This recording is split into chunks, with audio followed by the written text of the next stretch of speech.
কালাবুনা কালাবুনা কালাবুনা শুনতে শুনতে মাথাটা পুরো গেল। আজকে আমি তোমাদের সঙ্গে শেয়ার করব একদম ঝাল ঝাল খাসির মাংসের কালাবুনা। তো খাসির মাংসের কালাবুনার জন্য আমি কি কি নিচ্ছি তোমাদের সবাইকে জানিয়ে দিচ্ছি। এখানে আমি নিয়েছি 4টে পেঁয়াজ মাঝারি সাইজের কুচি করে নিয়েছি, আলু নিয়েছি, চৈঝাল নিয়েছি, আদা রসুন নিয়েছি আর টমেটো। এরপরে আমি নিয়ে নিয়েছি 1 কিলো পরিমাণ খাসির মাংস। আর এদিকে আমার শাশুড়ি মা করছে পিঠা। আজকে ভাবলাম যে একটু পিঠা দিয়ে কালো বোনাটা টেস্ট করব। রান্না শুরু করার আগেই আমি প্রথমে একটা মশলা তৈরি করে নেব। মশলাটা তৈরি করতে লাগবে গোটা গরম মশলা, 1/2 চামচ পরিমাণ ধনে এবং 1/2 চামচের একটু বেশি পরিমাণ জিরে, আর সঙ্গে নেব 2টো শুকনো লঙ্কা। এখন হালকা আছে এগুলোকে সুন্দর করে ভেজে নেব। এখানে কিন্তু আমি মশলা একটু কম কমই নিয়েছি। আমরা যখন বাইরে কোনো হোটেল বা দোকানে খেতে যাই তখন কিন্তু মশলাটা একটু বেশিই থাকে, তো বাড়িতে করছি তো হাইজিনের দিকটাও লক্ষ্য করতে হবে, কম কম মশলা খাওয়াই শ্রেয়। মশলাটা ভাজা হয়ে গেলে ঠান্ডা হওয়ার জন্য নামিয়ে রাখবো। এরপর নিয়ে নিচ্ছি হলুদ আর লবণ। আমি বেশিরভাগ সময়ে মাংস রান্নার সময় হলুদ আর লবণটা আলাদা করে বাটিতে নিই, মানে মাংসর পরিমাণ বুঝে আন্দাজ মতো করে নিয়ে নিই। এরপরেই দেখলাম মশলাটা ঠান্ডা হয়ে গেছে, তাই আমি মিক্সিতে করে গুঁড়ো করে নিলাম। মোটামুটি আমার অনেকটা কাজ এগিয়ে গেছে। এখন আমি একটা কড়াই নিয়ে তাতে একটু বেশি পরিমাণ তেল গরম করে আলুটা ভেজে নেব। আর আলুটা একটু বেশি সময় নিয়েই ভাজবো। হালকা একটু লবণ আর হলুদ দিয়ে ধীরে ধীরে ভাজবো, যাতে আলুটার ভিতরটা অনেকটা হয়ে যায়। আর একদম দম বিরিয়ানির মতো যে আলুর টেস্টটা পাওয়া যায় না, ধীরে ধীরে ভাজলে একদম সেই টেস্টটাই পাওয়া যায়। তাহলে আলুটা এদিকে ধীরে ধীরেই ভাজা হোক আর আমি মেইন মশলাটা করে নেব। প্রথমে যে ভাজা মশলাটা করে গুঁড়ো করে নিলাম না, তার যে এত সুন্দর একটা গন্ধ বেরোচ্ছে। হ্যাঁ, এই মশলাটা কিন্তু ঢেকে রাখবে যাতে গন্ধটা আর কি বাইরে ছড়িয়ে না যায়, মানে গন্ধটা কমে না যায়। আর তাই আমি একটা বাটিতে রেখে অন্য একটা বাটি চাপা দিয়ে দিলাম।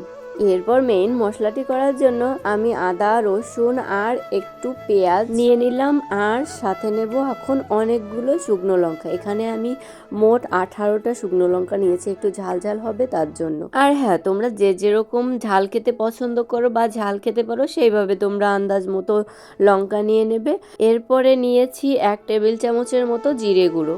এখন আমি এই সবগুলোকে একসঙ্গে পেস্ট করে নেব।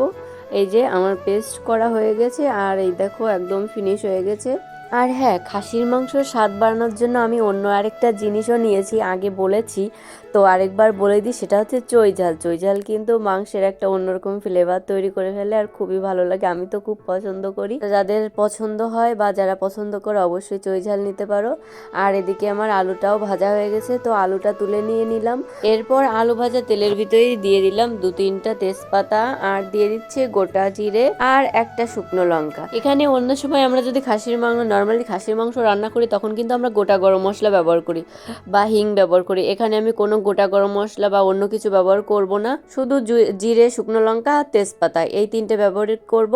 এরপর ওগুলো ভাজা হয়ে গেলে দিয়ে দেব পেঁয়াজ, আর তারপর পরই দিয়ে দেব টমেটো কুচি, আর এগুলোকে মোটামুটি হালকা করে ভেজে নেব। আর হ্যাঁ, প্রথমে আমি গরম মশলা দিইনি।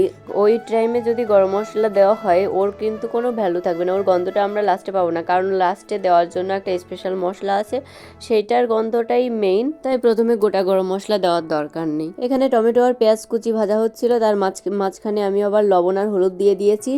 এখন এগুলো মোটামুটি ভাজা হয়ে গেছে। এখন আমি যে পরের যে মশলাটা করে রেখেছি পেঁয়াজ রসুনের, সেই মশলাটা দিয়ে দিচ্ছি।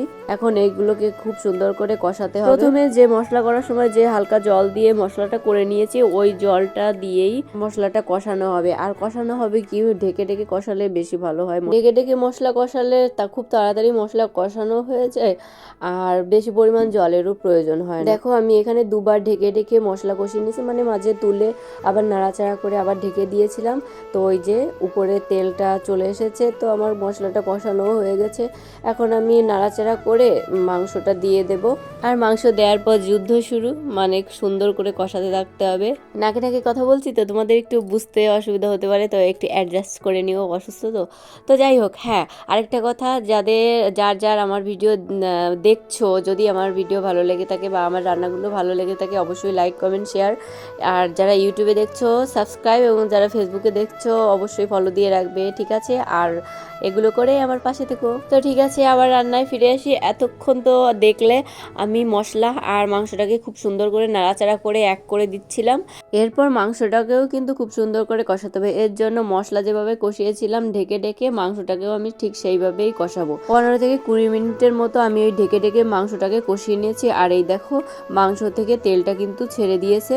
মাংস খুব সুন্দর করে কষানোর পর যখন দেখবো আমরা যে মাংস থেকে তেল বেরিয়ে এসেছে বা মাংসতে যে আমরা তেলটা দিই সেইটা যখন বাইরে মাংসর গায়ে গায়ে চলে আসে, সেটাই হচ্ছে মাংস কষানো হয়ে গেছে, এটা বোঝার উপায়। আগে থেকে আমি কেটলিতে করে গরম জল বসিয়ে দিয়েছিলাম, গরম জলটা হয়ে গেছে আর এদিকে আমার মাংসটাও কষানো হয়ে গেছে। এখন আমি মাংসে পরিমাণ মতো গরম জল দিয়ে দেবো। মাংসতে কিন্তু ভুলেও কখনো কষানোর পর ঠান্ডা জল দেবে না, এতে কিন্তু মাংসের স্বাদ খুবই একদম জঘন্য হয়ে যায়, খুবই খারাপ হয়ে যায়। তো পরিমাণ মতো জল দিয়ে নেওয়ার পর এখন আমি দিয়ে দিচ্ছি চই জাল, যে চই জালটা কেটে রেখেছিলাম সেই চই জালটা দিয়ে দিচ্ছি। এখন আমার প্রয়োজন একটা প্রেসার কুকার। তোমরা চাইলে শুধু কড়াইতেই উনুনের উপর রান্না করতে পারো। খাসির মাংস তো রান্না করতে অনেক সময় লাগে, আর ওই সময়টা আমার কাছে নেই যেহেতু, তাই আমি প্রেসার কুকার ব্যবহার করছি। তোমরা যদি পারো এমনি কড়াইতে রান্না করে নিতে পারো, কোনো সমস্যা নেই, কিন্তু একটু বেশি সময় লাগবে এই আর কি। আর এই যে মাংসটা আমি প্রেসার কুকারে ঢেলে নিয়েছি, আর এখন আমি দিয়ে দিচ্ছি ভেজে রাখা আলুগুলো, আর সাথে দিয়ে দিচ্ছি একটা গোটা পেঁয়াজ আর 2টো গোটা রসুন। আমার কিন্তু মাংসতে বা খিচুড়িতে গোটা পেঁয়াজ রসুন খেতে খুবই ভালো লাগে, আর আমি মাংস রান্নার সময় সবসময় এটা ব্যবহার করি। প্রেসার কুকারটা পুরো সেট আপ করে আমি মিডিয়াম আঁচে 4টে সিটি দিয়ে নিচ্ছি, এবার রেখে দিই। আর হ্যাঁ, রান্না কিন্তু এখনো কমপ্লিট হয়নি, আরো অনেকটা কাজ বাকি আছে। প্রেসার কুকারটা একটু নর্মাল হওয়ার জন্য রেখে আমি এবার চলে গেলাম মাটির উনুনের কাছে। মা ওদিকে পিঠা করছে, খুব সুন্দর পিঠা হচ্ছিল, একদম ফুলকো ফুলকো লুচির মতো। আমি একটু টেস্ট করে নিচ্ছি। তো ঠান্ডার সময় বেশ ভালোই লাগে। তো ঠান্ডা তো বলতে গেলে চলেই গেল, আবার এই যে বৃষ্টি বৃষ্টি ভাব শুরু হয়ে গেছে, একটু ঠান্ডা ঠান্ডা ভাব পড়েছে। তো মাকে বলেছিলাম যে আর তো গরম পড়ে গেলে আর তেমন একটা খাওয়া হবে না, আজকে পিঠা করো। আর আরেকজন বলেছে পিঠা দিয়ে মাংস খাবে, তো সেই হিসেবেই আমি আজকে কালা বোনাটা করলাম। মা ওদিকে মাটির উনুনে পিঠা করছে আর আমি আবার রান্না করে চলে এলাম। তো আমি কড়াইটা ধুইনি, ওইভাবেই রেখে দিয়েছিলাম ঢেকে। গ্যাসটা জ্বালিয়ে নিয়ে তার উপর কড়াইটা বসিয়ে এখন পুরো মাংসটা কড়াইতেই ঢেলে দিচ্ছি। গ্যাসের পাওয়ারটা কিন্তু একদম ফুল করে দিয়েছি, জ্বালাতে হবে তো বেশ একটা ঝোল ঝোল ভাব আছে, একটু কমে যাবে। আর মেইন মশলাটাও দিতে হবে, একটু নাড়াচাড়া পড়বে। এর জন্য আমি আলুগুলো তুলে নিচ্ছি যাতে আলুগুলো ভেঙে না যায়। আর আলুগুলো যেহেতু আগে থেকেই ভালো করে ভাজা ছিল, এখন অনেকটা নরম হয়ে গেছে। এখন আলুগুলো তুলে নিয়ে প্রথমে যে ভেজে গুঁড়ো করে মশলাটা রেখেছিলাম না, ওইটাই হচ্ছে কালা ভুনার মেইন মশলা, আর ওইটা এখন দিয়ে দিচ্ছি। আর এখন খুব সুন্দর করে নাড়াচাড়া করে নেব। দেখো কালা ভুনা কিন্তু হাঁসের মাংসটাই বেশি ভালো লাগে, তো আজকে আমি একটা নতুন জিনিস করলাম, খাসির মাংসের কালা ভুনা করে ফেললাম। আর কালা ভুনার জন্য যে মশলাটা করলাম এর থেকেও কিছু মশলা বাড়ানো যায়, সেটা আমি অন্য একদিন হাঁসের মাংসর কালা ভুনা করে তোমাদের সঙ্গে শেয়ার করব। খুব ইচ্ছা ছিল হাঁসের মাংস কালা ভুনা করে তোমাদের সঙ্গে শেয়ার করব, কিন্তু সেটা হয়নি, এরপরে হবে। আর হ্যাঁ, আমি এখন হাঁসের মাংসর কালা ভুনার কথা তুললাম বলে এটা ভেবো না যে আমার খাসির মাংসর কালা ভুনা খেতে খারাপ হয়েছে। একদম জবরদস্ত হয়েছিল, একদম ফাটাফাটি যেটাকে বলে। আমার বাড়ির সবাই খেয়ে তো খুব প্রশংসা করেছে, একদম ঝাল ঝাল মুখে লাগানোর টেস্ট। তোমরা একদিন অবশ্যই রান্না করে খেও, কেমন লাগে আমাকে কিন্তু জানাবে। টাটা, ভালো থেকো সবাই।